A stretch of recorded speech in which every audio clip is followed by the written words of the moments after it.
Hey, good afternoon, everybody. It's 1 o'clock on, what is today? Tuesday afternoon. It And doesn't ladies, matter. I don't know. It really doesn't it? Ladies and gentlemen, John Russell, I'm stuck at home, and today I'm stuck at home with one of my close friends who I don't get to see nearly as much or talk to nearly as much as I'd like to. She's been on radio. She's been in the newspaper and had a column. She's been on Mayo Clinic News Network. Did I get it right this time? You did. Hot dog, yes. because I got it so wrong the last time we did this. It didn't matter. I just kept correcting you. It's I okay, know that's you good to did, know. and it was like, well, this is not going to be good. And ladies and gentlemen, she is the proprietor of the first ever, as far as I know, Rhubarb Cam. Ladies and gentlemen, Tracy McCray is with me, and I'm just so happy that you're here. Oh, Johnny, this is wonderful. Thank you for asking me. Well, gosh, yes. I was thinking about it just the other day because I know a lot of our radio friends are still doing stuff during the day. And so I was thinking maybe we ought to have like a radio pal campfire one night, and we all get together and tell old stories. I think the only people that would be interested in doing that would be whoever was at the campfire. Yeah. That's not true. It'd be the most self-indulgent program you ever put forth. This is all self-indulgent. I mean, let's be honest. Let's be honest, Tracy. We're not helping. We're just surviving the pandemic together. That's what we're doing. This is my 1 o'clock alarm clock to make sure that I'm up by 1 o'clock. That's good. The only thing I have on my calendar, as you have alluded to, as you've said earlier, is that I've got 10 a.m. rhubarb photo shoot. That's what I have on my calendar. So nothing else. Everything else is canceled off, and I've just got rhubarb photo shoot at 10 a.m. every day. It's just a shame. So now you. So now you take photos of rhubarb. Oh, you take photos of rhubarb. What do you think of that? Do the rhubarb ever act up? One of the things, a lot of people that know me that may not know you, and we've known each other for actually quite a long time. The thing about you is that you currently are, if I'm correct, and you can correct me if I'm wrong, you're currently furloughed from working at the Mayo Clinic News Network. But yes, and which is, it's kind of surprising to me, because I would think yeah. Well, the problem is I was a contract or supplemental type of employee, so I worked for Mayo, but I didn't have benefits, and so when this all started happening, many of the supplemental workers were the first ones that got ballast over the edge. Gotcha. So I don't know when I'm going to be back, but hopefully I will. Oh, there's Maureen. Yay! Hi, Maureen. Thanks for looking in. Yeah, because you did the show with Dr. Tom Shives.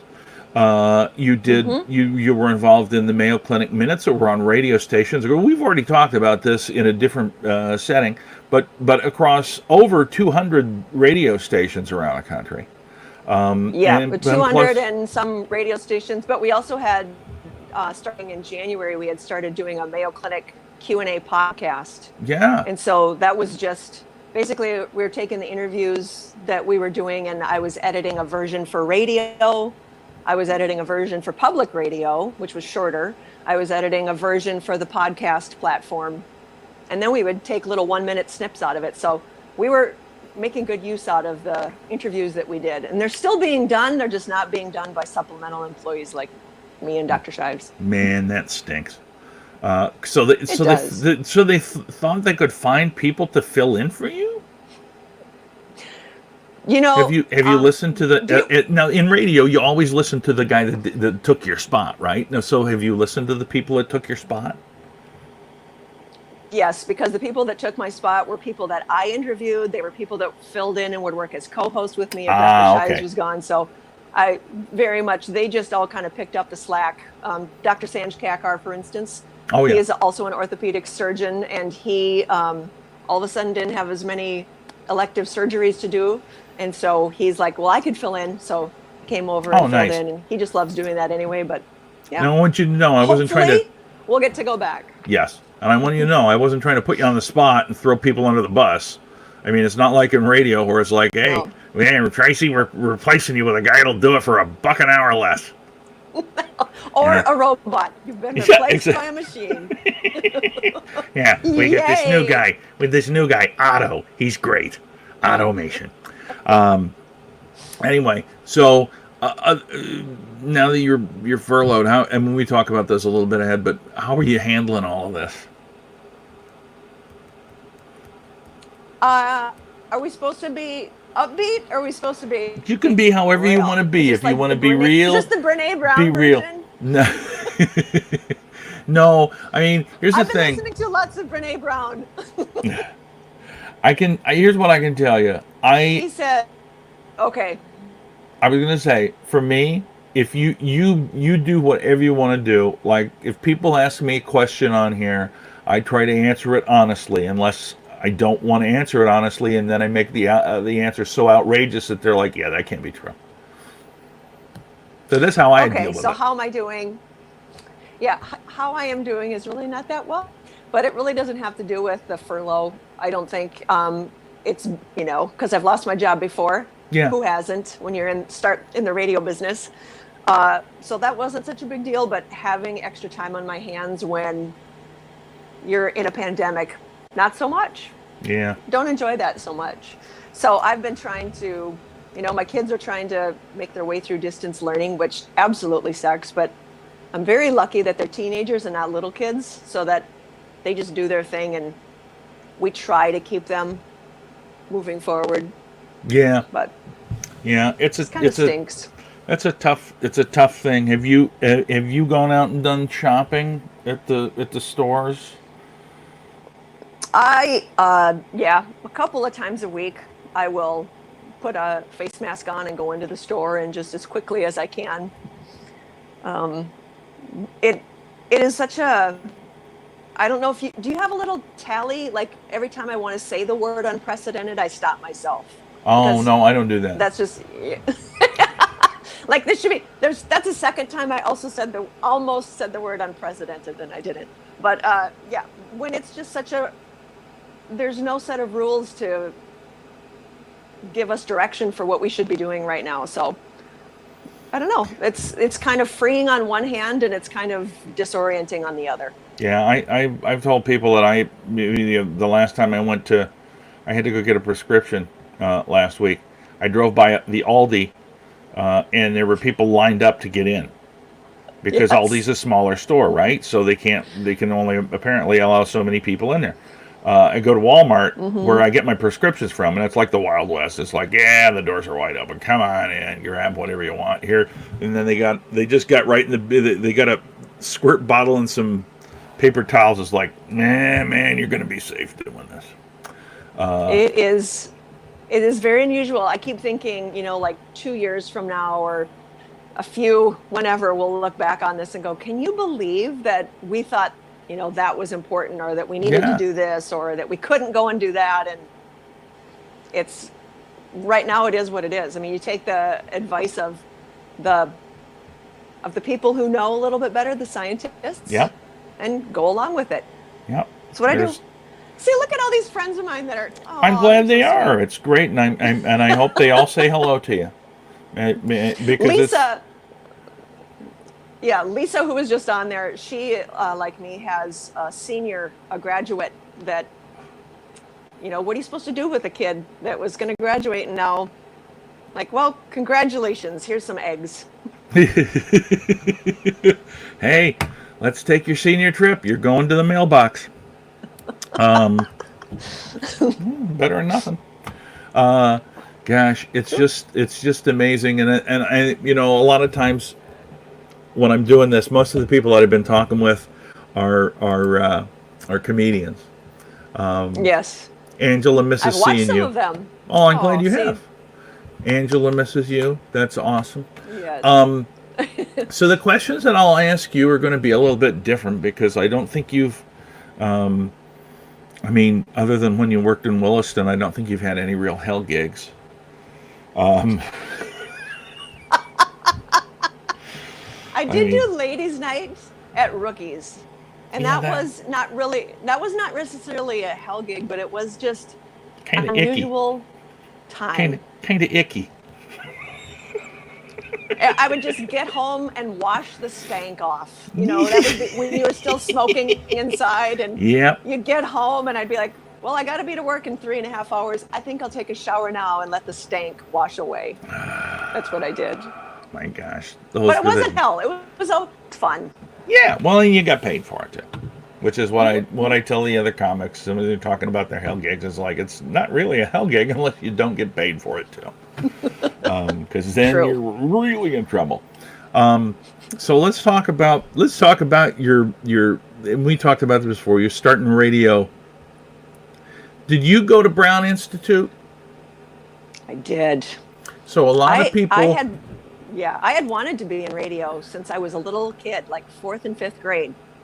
I listened to the Rolling Stones on the radio, Emotional Rescue, and I went, oh my gosh, the guy who gets to come on after this song and talk about this song is so stinking lucky, I can't believe it. What a fun job that would be.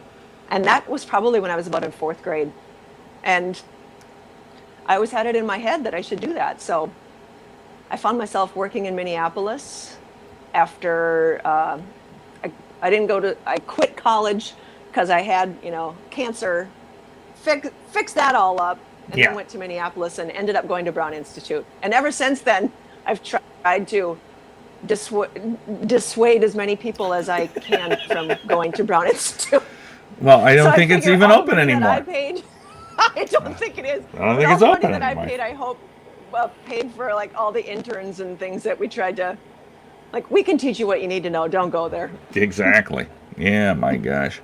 So I just think about all the stuff. I got to really go on the air more when we got merged together when you went on maternity leave. So and I have to say that I mean I owe it all, and I think that was with Andy, right? Yeah, the Deuce. He's 15 now. Oh my God. It's been a while. I can't even believe it. 15. It's like, my gosh, Tracy. I mean, if it wasn't for him, I would have never got to use that great big huge old AM board that had more sliders and knobs on it than I'd ever seen in my life. And man, and you know what? I have never missed talk radio as much as I do right now because I started off working in Top 40 and I did mornings and all of that different kind of thing. But then when I got the chance to go to talk radio and give that a try, my favorite time ever of working in talk radio was on holidays. I liked, because I knew that people were listening, like on Christmas morning or whatever, or Thanksgiving morning. But my very favorite was on election nights. I loved working election nights because you are getting the information and getting it out to people as quickly as possible. And it was stuff that people wanted to know right at that moment. So right now, when we're all trying to figure out, not as much in April, but back in March, when every day it was different when you went to bed at night than it was in the morning, and people were just so reactive instead of proactive. And I really miss talk radio then, because it would have been very satisfying to be able to get that information out to people. not to slight radio musically, but I mean, nowadays you can listen to whatever you want to by whatever means you want to. And True. Unfortunately, music radio, other than morning shows, has pretty much lost the personality. And I would agree with you, because once you do talk radio, it's really kind of hard to go back and do music. Because I remember when you got done, they said, well, Turner Williams, who was running the classic rock show, he's going to go on vacation for 2 weeks. Do you want to fill in for him? Okay. Sure. For 3 hours, I didn't know what the hell I was going to do. I'm like, how can he do this? How can he sit here and not just leave? Right. Because it was just such it had become such a minimal job. Now, granted, there's other things to do. You got to schedule the music, you got to you produce the liners, you got to do all of that kind of business. But the actual being in the studio running the show was the worst. I mean, the worst.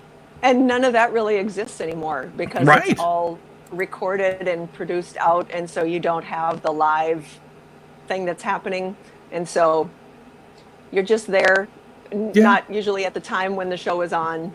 Yeah. Well, and Karen Pickering That's also what I right here. loved when, Karen, the reason why I got into radio, so that's not really there anymore. Yeah. Karen, a great comic, and also she I can't started. hear you, Johnny. Pardon me? I can see your mouth is moving, but I can't hear you. Well, you got to turn your volume Can up. you act it out? Let's play charades.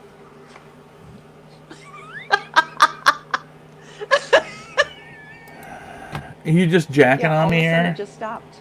It stopped. Can you hear me? I can hear you perfectly. Nod your head if you can hear me. Oh, you can hear me. Okay, can I just let's just take this little interlude right now to get the whole rhubarb story out. Can we do that? Yes? Yes. And hopefully I'll be able to hear you again at some point. Okay, here's what happened. The beginning of this pandemic, I have the social media feed that it was just interesting, well, it still is interesting to see how people are dealing with what we're going through via a social media feed. And so I was like, what we do, is find a way to entertain or find a way to, here's something else to consider. And so I was sitting there on one Sunday morning and I had the day before noticed that the rhubarb was coming up and I was like, I am going to do a rhubarb cam at 10 a.m., which is how we got to have the 10 a.m. start time. I jumped up and went out to here you can see it. Oh, I can hear you again, John. Hooray! Okay, but I'm going to show the rhubarb. Okay. Behind me. Oh, you can't see it. Hold on. Let me Get closer. Get closer to the window. Go outside with a mask on. Oh, you know what? I'll just go outside. Yeah. See, everybody loves the rhubarb cam. Even though it's not my scheduled time to go outside, I'm going to go outside. It's like a tour. It's a rhubarb cam tour. Okay. I mean, here we go. Okay. This is an added take bonus. My socks off. Oh, well, if you must. Okay. Here's my little pansies that I made, pansy pot that I made. That's nice. That was one of my little craft projects. That's nice. Get to the rhubarb. So I got from where I was at, came over here and went, look at that rhubarb. Oh. Look at that. It's beautiful. It really is. It's come up strong and lean. Well, and we had the exciting time where we got like 8 inches of snow. Yes, I remember. And all of it died back, and oh my God, it was just terrible. And here we are. Look at it over there. It's just beautiful. That rhubarb is really. Is there any way you can get out of the picture and just show the rhubarb? Oh. Now this is what people like. It is. It's growing like a weed.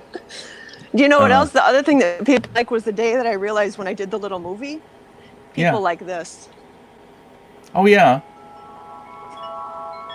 Some people are like, could you just do the chimes?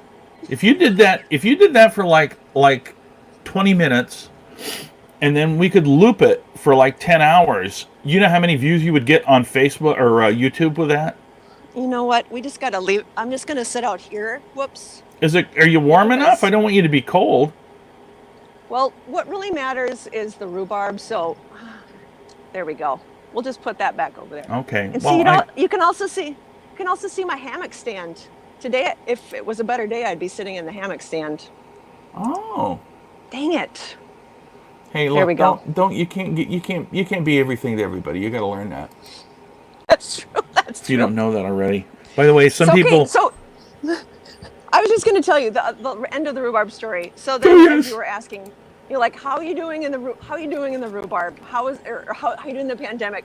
The day that I was losing my mind and I went outside, and as I started to walk towards the rhubarb, I just burst into tears and I could not stop crying. I went, I might be having trouble with this pandemic. I might have emotional issues that the rhubarb is bringing out. But the thing about it is rhubarb will do that to a person. True. We, You know, you know, and we- I'll get over it as soon as I make my first pie. so how many, honestly, how many pies do you think you can get out of that patch this year? A lot. We make a lot of rhubarb pie. So, rhubarb crisp. I started making rhubarb scones last year, Oh, nice. and that was good. Yeah, that's probably the first thing I'm going to make because it needs the least amount of rhubarb. I'm ready to start chopping into it probably today or tomorrow. Oh, wow. So it's ready to go. No, it's not, but I'm so hungry for rhubarb, I don't care. Raw rhubarb.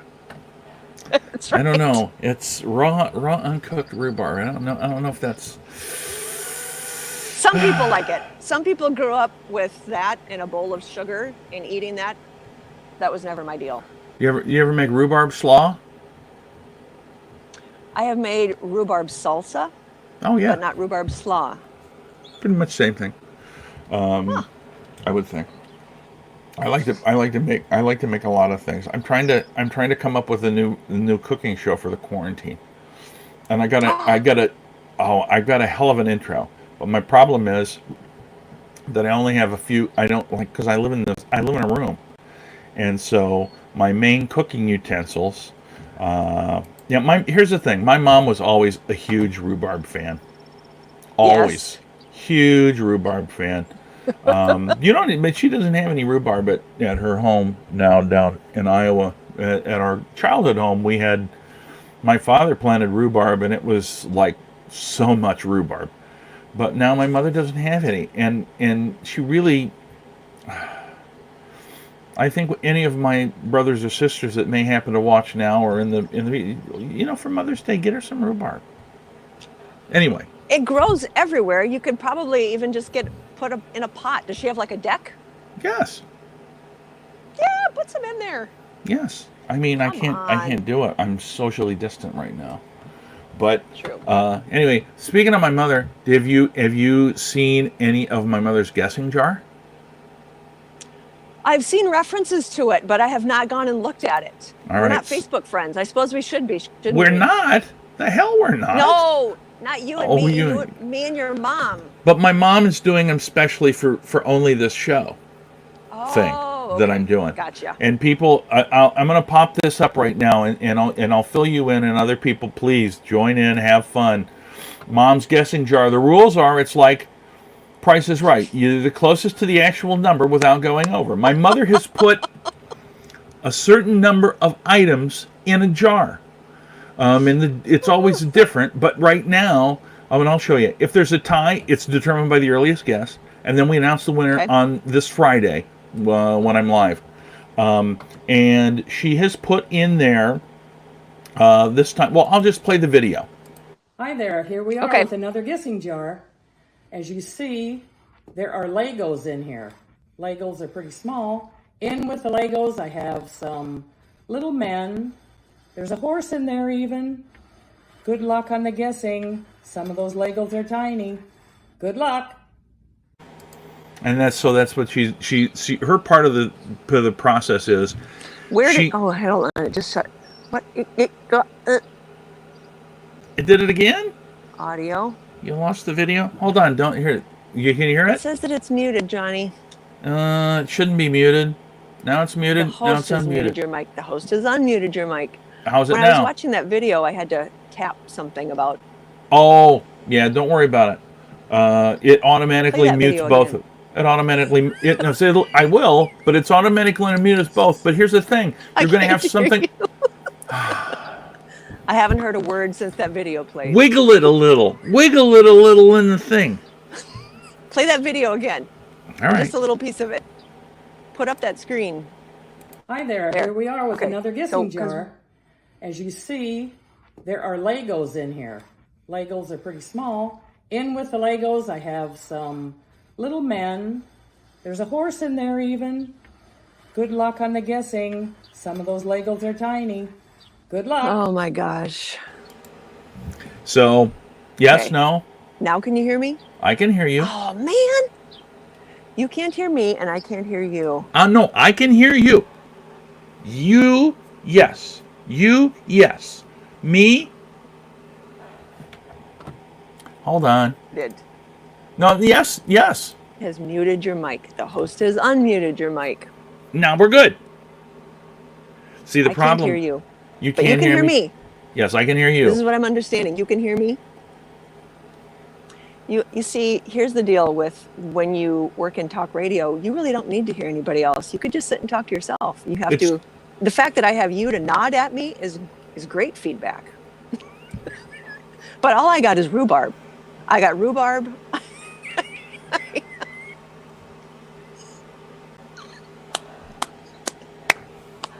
Okay, so our friend Megan, who I know is watching this because she checked in with you before we even got started. Last week, we tried to do a Zoom call with Megan and a couple of other friends. It was supposed to start at 5 o'clock. Oh, see, Steve Russell can hear us. Oh, we are like, who's on first? Anyway, the Zoom drinking happy hour was supposed to start at 5, and we did not get everybody loaded up and ready to roll that we could all hear each other and see each other until about 5:25. So, oh my God, I laughed so hard. Let's see. So, Good all right, times. folks, I'm gonna take the bull by the horns here. Let me try.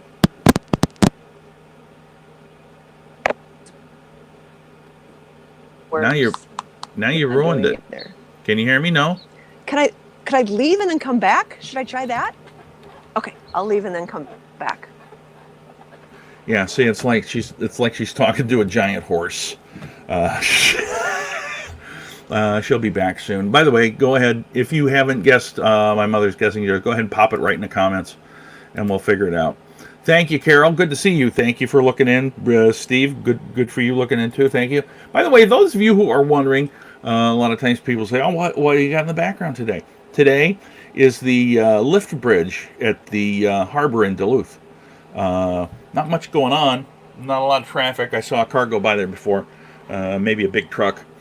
But anyway, it's a rainy day up in Duluth too. It's a rainy day here in the Twin Cities. And so I hope it's nice where you are. Here we go. She's coming back. I see it spinning. Yes? Yay! Hooray, we're back. And now I can hear you too. Oh, good. I am so happy to hear that. This is what else I've been doing. Are you a puzzler? I get puzzled all the time. Well, I've lost track of the number of puzzles, jigsaw puzzles that I have done. So how long does it take you to? So that puzzle that's on that table, it looks like, was that 1,000-piecer? Yes. And look at, it's so cool. This is the puzzle table that my father-in-law made me. Oh my gosh. Cover it up. So nobody messes with it. So then, like, if one of the kids wants to use it for homework or... Oh, that's great. Then you got just a regular old table. Did he patent that? No. He saw should. it on Facebook. And then he's the kind of carpenter that he just went and made it. Oh, wow. All on his own. That's fantastic. Okay, now can I tell you what this is? I just showed it to you before we got started. Yeah, I know you teased it. That's a last week. I did. I teased this stack of handkerchiefs. These are my dad's handkerchiefs. So my dad died 20 years ago. 21 years ago, basically. And my mom, now that she's in a pandemic shutdown, has been going through and cleaning out her house. And she found all of these handkerchiefs. And she goes, I guess I'll throw them away. And my sister said, no, we can use them. So I got a stack of my father's 20-year-old handkerchiefs in the mail. And they've been sitting here ever since. Not everybody can say that. Not everybody even needs handkerchiefs, but I do, and I use them. I'm glad that you got a keepsake from your father. Right. I would like to tell you the story about my aunt who gave us her keepsakes before she passed away. Okay. Which was nice. She used to collect those Hummel figurines, and she had these plates on the wall that were, I don't know, from the Franklin Mint or something. Yes. And she had a collection of clown little statue things like the Hummels. And so I have 4 sisters and 1 brother. my sisters all got like the Hummels and the plates and the clown thing. My brother and I, I got my aunt's stamp collection, which wasn't so much a stamp collection as stuff that she bought off QVC. Oh man. Yeah. So, but then on the other hand, my brother Steve got the footstool that her neighbor Schmitty made. That's awesome. Well, you might think so, but he didn't think so. You know, he was like, "Oh man, I got the stool that Schmitty made," and I'm like, "Well, you know what? Just to be safe, I looked up because you're afraid that all these stamps are just so valuable. I looked it up, and the Princess Diana commemorative stamp from I don't know where, the Bahamas or someplace, was worth about 22 cents, and I'm sure that my aunt bought it for $50. But it's like, I just have to ask, did any of your sisters want the Hummels? Did they? Because this is the thing, when people give you their treasures, it's only a treasure if it's something that you want, use, need, to be honest, I don't recall, and you only have to hold on to them until they die. That's true. If they give it to you ahead of time, right? That's true. I mean, I'm not trying to be, like. Well, dark, Hummels though they might be worth something. I suppose they probably. Yeah. Okay. Those are something. All right. So anyway, back to the questions. There's not many questions. So I'm trying to think of how and this is literally to me the funniest thing that you and I ever came up with, and you already know what it is. I was hoping we'd get to a point in our conversation where you'd say it's time to talk about it. I can't recall how this came up, but it was, and I wish it was written down verbatim somewhere. But the idea being, we were going to do this bit where you were the wife, I was the husband, and we had this kid. And we wanted to. I don't know why. I don't either. It came out of nowhere for no reason. But we're going to take the kid to the circus. Out of anything to take a kid to, we're going to take the kid to the circus. Oh yeah, Cougar Talk. That's another one. Yes. But it's not. But Cougar Talk is not the. It's close. Cougar Talk might be a close second.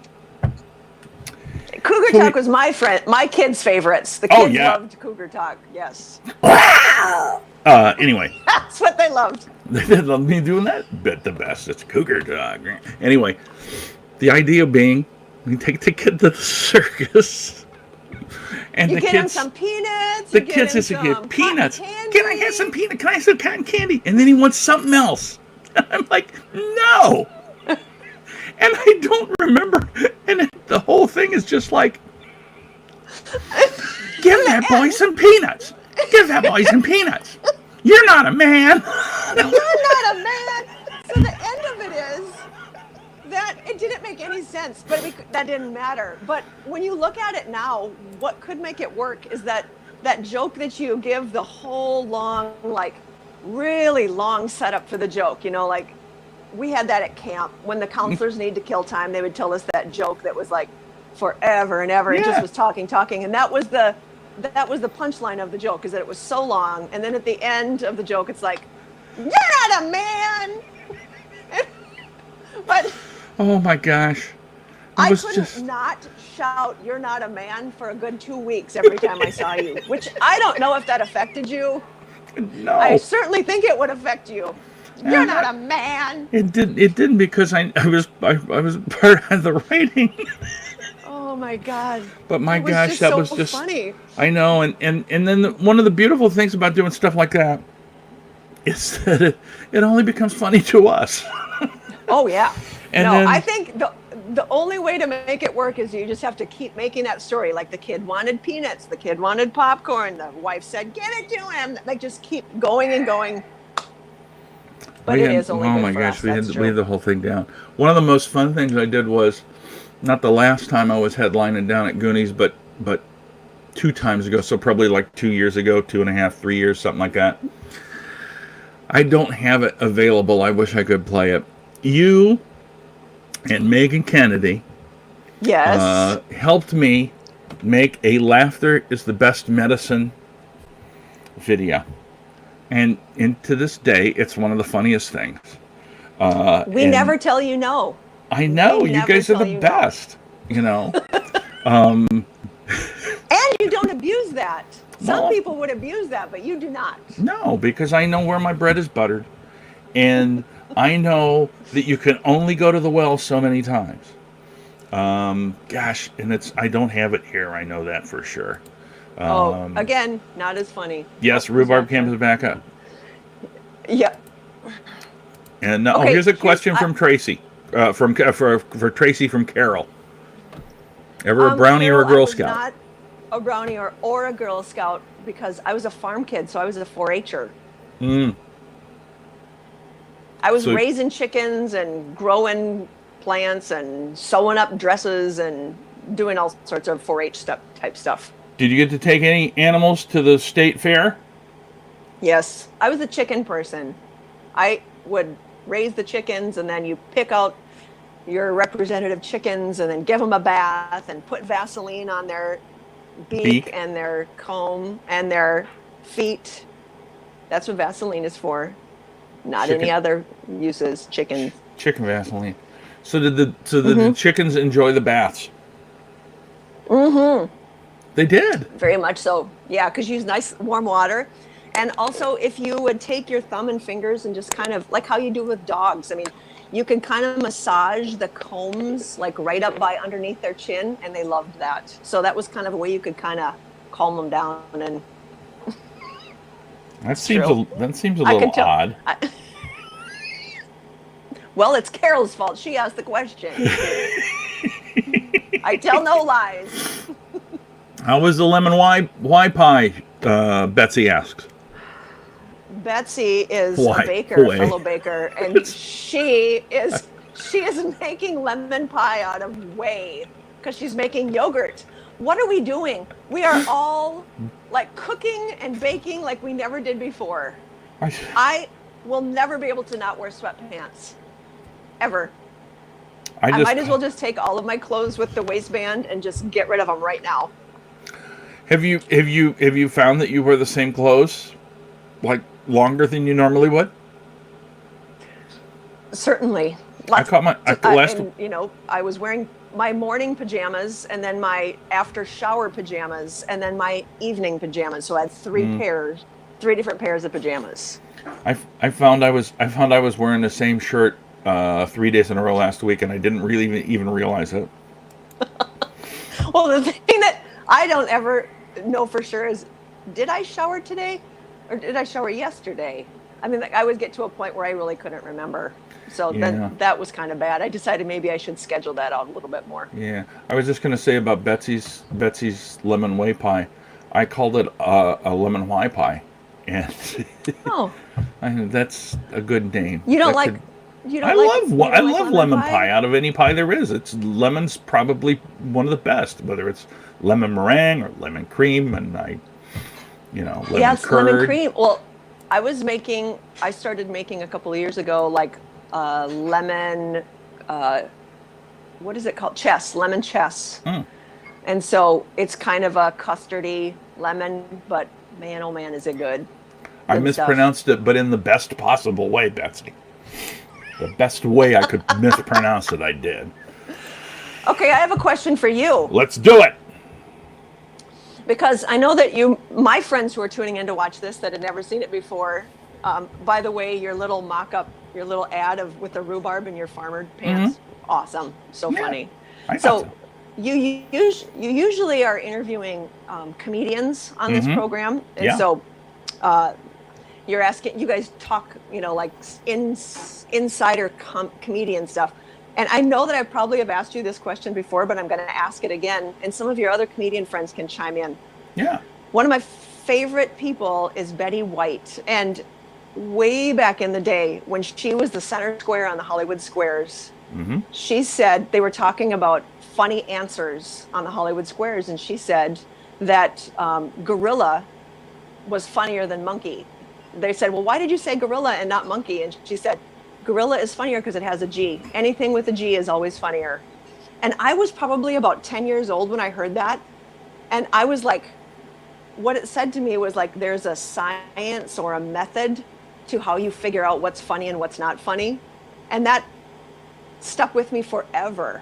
So first of all, my question to you is G funnier than other letters? Is the G sound funnier? And that has to be true. Yeah, it's not necessarily it's not necessarily just the G. It's the harder letters, like what do they call them? Fricative. So a G, a T, a K. Those words are always funnier for whatever reason. Just to the human mind and ear, those are funnier. I don't know why, but it's one of those things. It's like, monkey's not funny. Say gorilla. I mean, monkey's funny because they've got it going for them. But if you're giving an answer for something, unlike the Hollywood Squares, gorilla would be funnier. Well, let me ask you this: what's funnier, a goober or a dork? Goober is funnier. See, it is. It starts with a G. Let's try something else. What is funnier, goat or a swan? Oh, what? A goose or a swan? Goose or a swan, or goat or swan?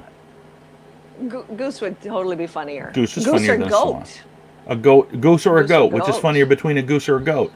It doesn't make any difference because they're both funny. Although goats have better personalities than geese typically. Shorter word also. That has to make a difference. Yes, you're correct. Yes, Martha, it is the lift bridge, and I was hoping that maybe something might go by, but I was looking at the information. There won't be anything going by until about I think 3:30, 4 o'clock.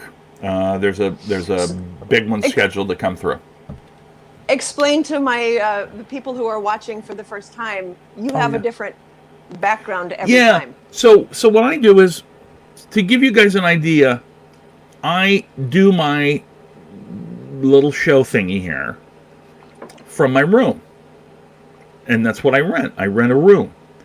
And so I was embarrassed to have my bed with all sorts of crap on it in the background. Because I am a little bit vain and also don't want people to think I'm a pig. But I have a virtual green screen. I don't have one of those green screens behind me, but the camera does the work, right? And so what I can do with that is, and this is not just a still picture. This is a live picture. I don't know if you can tell, if you can see anything moving much. Maybe over there the flag is waving a little. But so what I can do with this is I can put any live camera from YouTube into my screen. I've been putting here. Let me show you. Let's see what the lion's doing. See what the lion is doing. Because the lion, I love the lion, but every day I try to go on a lion. The lion is asleep. Just lazy. It moved from where it was, but it's still napping. If only there was a cougar cam. I mean, cougar cams would be great. I have used the tail twitching. Look, ears and tails are moving. I'm going to leave it on the lion because this is the most action this lion's had in a long time. I put it on. See, one of my other problems though is the people that run these cameras. They're really great, and you can have a lot of fun watching them live. But as a background, it's always they center it in the camera, and guess what? I'm covering it. So I cover a lot of the Eagle cams. I found that the Cornell bird feeder cam is really good for me because they've got bird feeders all around. And it looks like the bird is landing right on your head. Yeah, because they would in real life. They would think, oh my gosh. Hey, John, another thing that I want to talk about, because you went back to, you're not a man. I would like to go back to my 40th birthday party.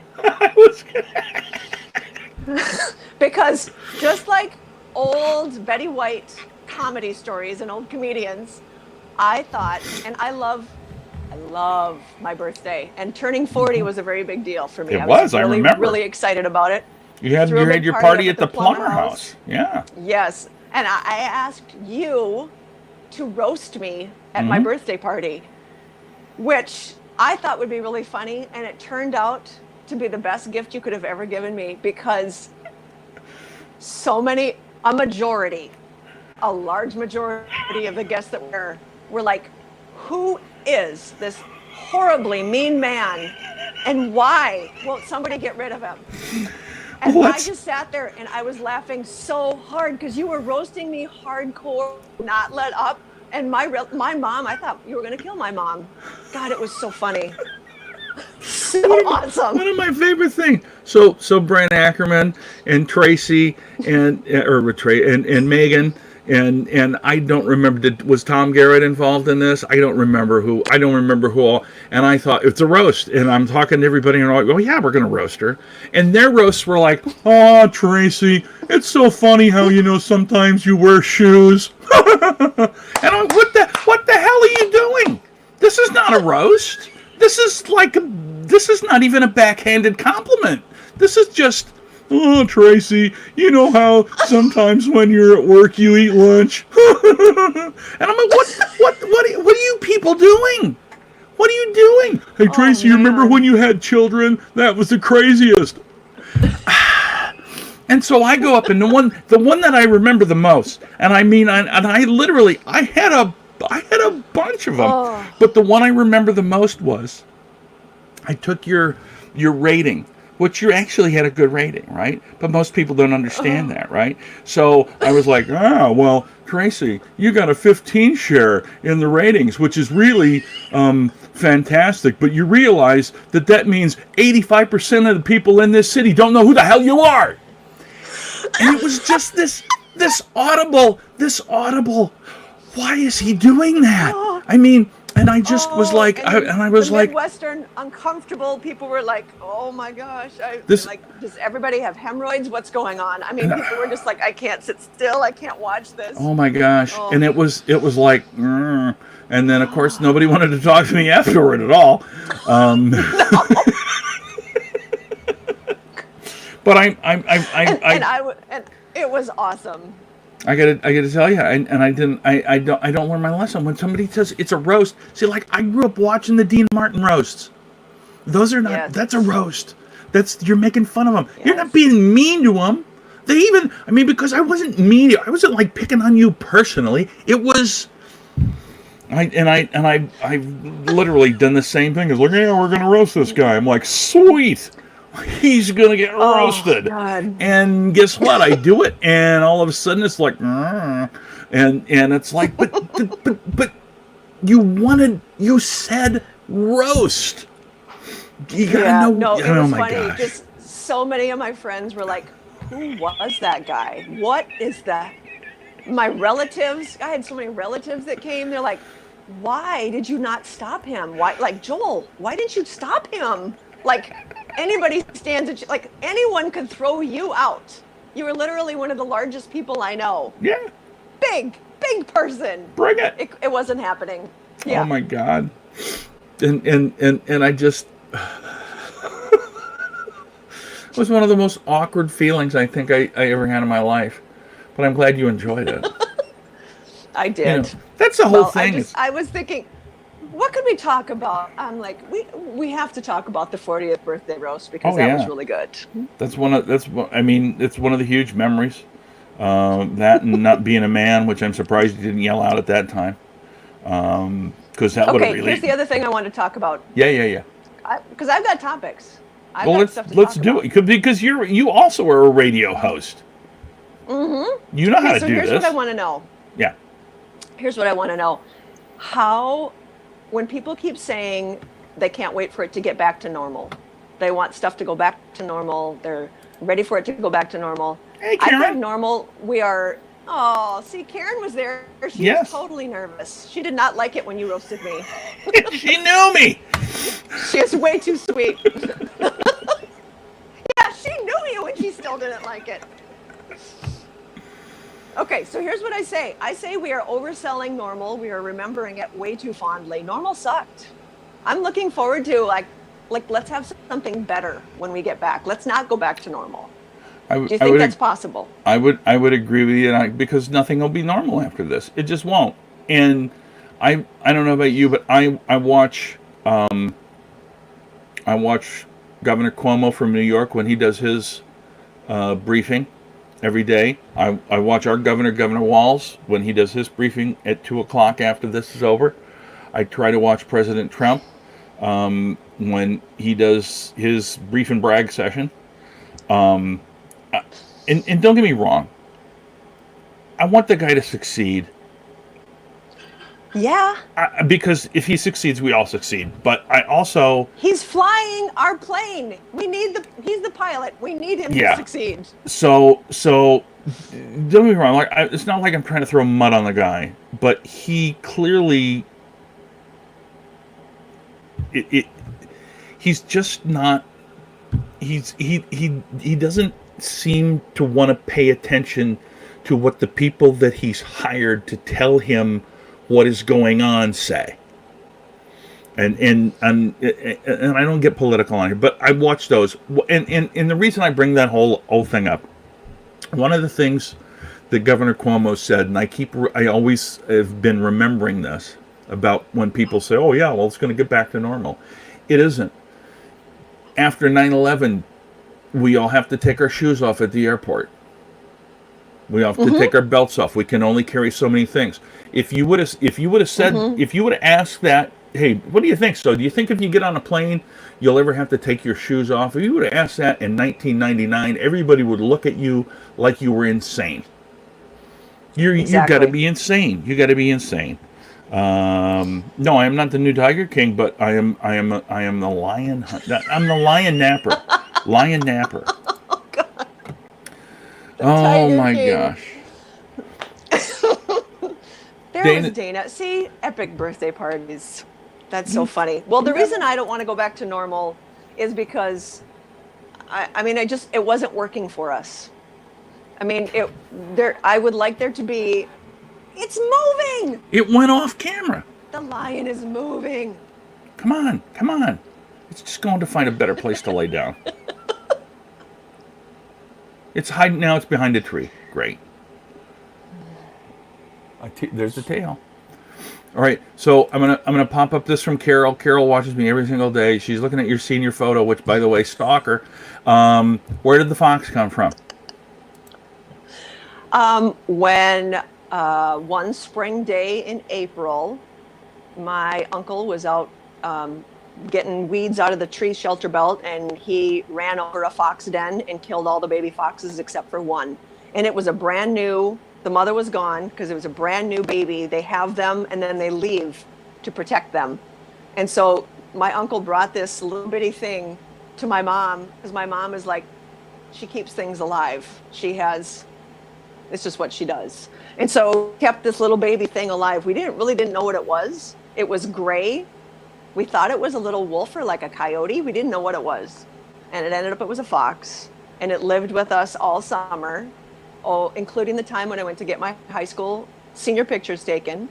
So we took Gumby the fox with us, and I got my pictures taken with Gumby. And then he left in like August or September. We let him outside, and then in the middle of the night he'd come and like scratch on my sister's window to come in, and then he'd sleep on the bed with her, and it was crazy. Oh wow, that sounds kind of cool. Yes, it's crazy. That would never happen in the city. No, this is another benefit of 4-H kids there, Carol. I feel like Carol and I should maybe just take this offline. You can do whatever you want to do. I don't care. So just for those people that don't know, what city did you grow up near or close to? I'm a farm kid from the Britton, South Dakota area, which is the northeastern part of the state. Britton, South Dakota. I driven through there once or twice, but not on purpose. Just because it happened to be on the road. So how was it? Sisseton and Aberdeen, basically. Yeah. So how big was your graduating class? There was 40.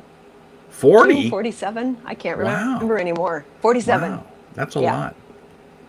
So just a few. Oh my gosh, you know what they're doing this year? This is awesome. So because I have a senior, and we're like, how are you going to celebrate these seniors on graduation Sunday? Here's what my hometown is doing. They have 16 kids, I think, graduating in 2 weeks. And instead of everybody going to the gym and having the ceremony like they always have forever, each kid is going to get in a car, and they're going to meet at the football field, and then they're going to get into a parade line in alphabetical order. They're going to drive around town, and everybody's going to go out on their lawns and cheer and clap and wave and stuff. And then the kids are going to stop in the parking lot across from the school and get their diplomas from the principal. Oh, that's very cool. You could again. How That's awesome is that? I love it. It's very awesome. It's something you couldn't do in a larger city because there's too many kids, right? But I guess you could do it because what the hell? Drive around town. Yeah, gosh, it's just so crazy. I got a niece that's teaching second graders, and it's the distance learning, and apparently she watches sometimes, but other times can't because she got to do stuff, and she's like, yeah, you try getting 20 second graders on a Zoom. See how second that works graders. out for That's you. what I'm saying. Oh my gosh. I'm lucky that my kids are.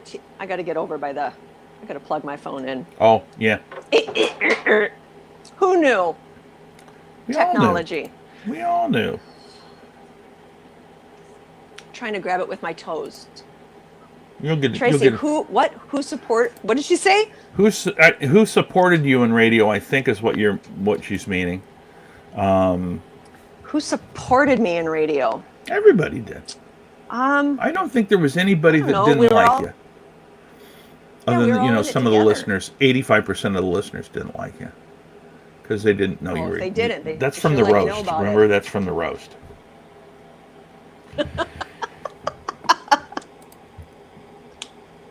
Yes. Oh my God, it's funny. I just can't get over. It's still. I mean, and I can't. I mean, it's like, man. I think it was.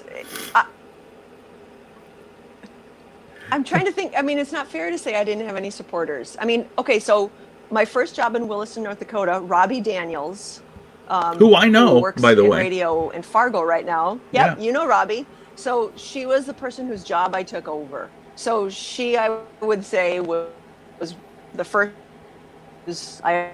Very helpful to me. And then,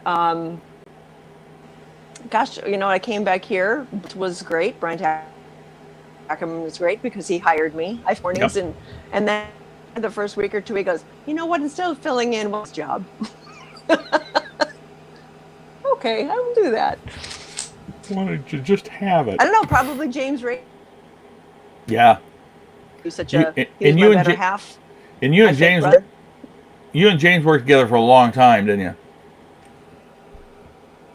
All the time. We were together for, I don't even know how many years. On and off.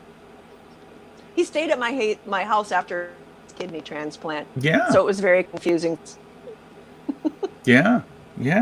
Well, at least you weren't going on the air at the time. I was like, here, you do it remotely, and I'll just go to work.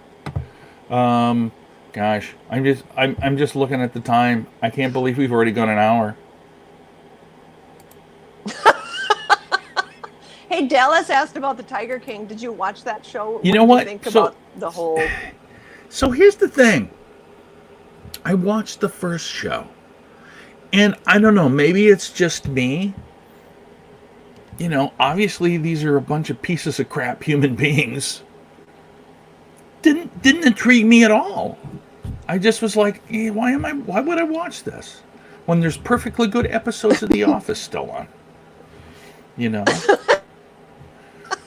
Congrats, Tracy. You are amazing. Yes, you are. Oh, see, I took over her position. You did? I took over her role. Yeah, she left the KROC FM morning show. I took over Amy's position. Wow. Awesome. There's not that many of us in radio anymore, so we all kind of know each other. Yeah, it's funny because I know Jeff Cecil was on just a bit ago and popped in. Oh yeah. It's funny because I go He's probably had the biggest influence on my career is Jeff Cecil. I mean, there's nothing that he hasn't done for me. Yeah. That I wouldn't do for him. I mean, he's the sweetest, most he is. Lovely and tender person that any of us have ever had the pleasure of knowing. And I'll tell you what, I didn't even get to work with him. He was hired after I was be thrown out. So where can you find these live videos that I've been doing? So on Goonies Comedy Club page on Facebook, I'm sending them out every day. They're also on my page. You can also look up my own page on. I might have more than one, unfortunately, but you can look up my page on YouTube. And as I said, some of the shows are fantastic. Some of them are a little bit glitchy. This one obviously has been a bit of a nightmare, but no, I mean that sincerely. Thank you, Karen. I was going to say, Tracy, before, Karen's a great comic, and she started in radio out in San Francisco. So that's been great. Thank you for watching, Maureen. That's great. We appreciate you looking in. Look at all these lovely people. I know. I haven't taken the rhubarb today because it was raining at 10 a.m. Mm-hmm. What am I going to do? I would go out and tie wonderful gentlemen. Tie some wonderful ribbons around that rhubarb. Give it a little makeover. Give it a rhubarb makeover. And because now that you're not a man. Carol was like, he's a John is a wonderful gentleman, and I was like, you didn't. Maybe Carol didn't hear that story. She missed that part of the show. There's Jeffy. Always happy to see Jeff. And this is, and I'll tell you this because this is interesting. I'd love to have Jeff on it sometime too, because he's been all over there. One of the things that I was going to say is, first of all, I got to know him when Jazz Caffrey, Dave Jones, and Jeff and I would all, when I still lived in Rochester, we'd go and have lunch every Wednesday. And so that's how I got to know Jeff. I wasn't even working at the radio station at the time. But the interesting, that's how it goes. I know, but the interesting part of it is I go up and do a show up in Harris, Michigan, at a casino up there, usually once or twice a year, and guys that are in radio are the hosts. And one of the guys are like, "Oh yeah, I know Jeff," and it's just like it is a very very small world, because everybody's kind of.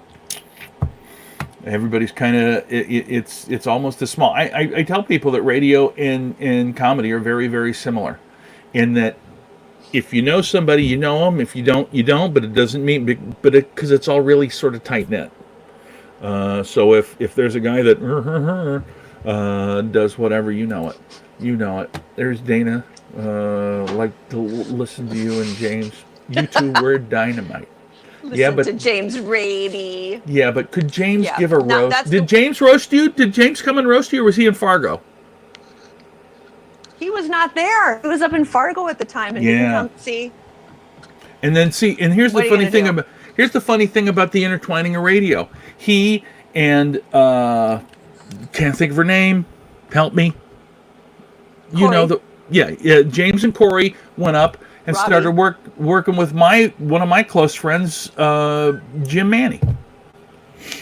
So, anyway, that's how that all works. All right, there's an hour, Tracy. We got to do this again. I'm losing you, John. I know you are. Yes. There's that's how it is.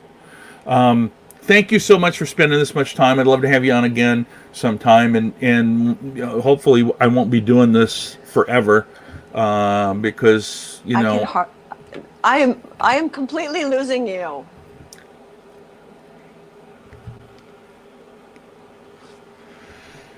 I'm like, what? I can hear. It's like the technology. I know. So that's how that works. It's fine. Don't worry about it. Folks. Like that I can't hear you. Well, I know you don't like it. It's just how it is. Oh my God. Jeff, I'm gonna talk with you, Jeff. You're gonna be on with me one day. And thank you. Thank you, John. I thought you already said that, Trey. You already said that, Carol. Don't repeat yourself. I can't. I can only pay so much money. So usually, Tracy, what I like to say at the end of this is, and you're not a comic, but still, I think people should follow the Rhubarb Cam. That's on your page at Facebook. Go and befriend her. because she is really an awesome person. And once the Mayo hires you back to do that, it's really interesting and useful stuff that you do with Dr. Shives and the rest of the Mayo News Network. But I will say Thank this. you, John. You're entirely welcome. I will say this, as I always do. If you're watching anything on YouTube, if you're scrolling through your feed and you see somebody live streaming something, anything, please stop, give it a like, give it a watch. You don't have to watch a whole thing, but watch some of it, because it helps people realize that they're connecting to people. And we all need that very, very much right now. So whether it's comedy, whether it's acoustic music, whether it's somebody doing recipes, it doesn't make any difference. Let them know that what they're doing is valued. We appreciate that very much.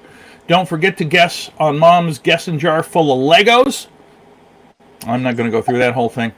And then tomorrow, because you can go back and watch it if you want to. And I have a separate little one you can watch too if you want to. But seriously, it's a $25 Amazon gift card, and I'm sending it out to whoever is the closest without going over. Did I say it wasn't just for fun? It's for a prize. It's for a real prize. I already sent one out to somebody else for a different one, and there were only 4 people that guessed, so it sucked because I had to give it to somebody I didn't like. It could likely be the highlight of my day. It could be entirely. So I'm totally gonna go and guess. Entirely. I hope you will. And for those of you who would like to tune in tomorrow, you can find it on Goonies Comedy Club Facebook page. Please go over there, give that a like. Goonies, of course, is not open right now. We're hoping that we'll be able to reopen when everybody else does. How it'll reopen, I don't know. Right now, we have all the shows scheduled until canceled until June 6th.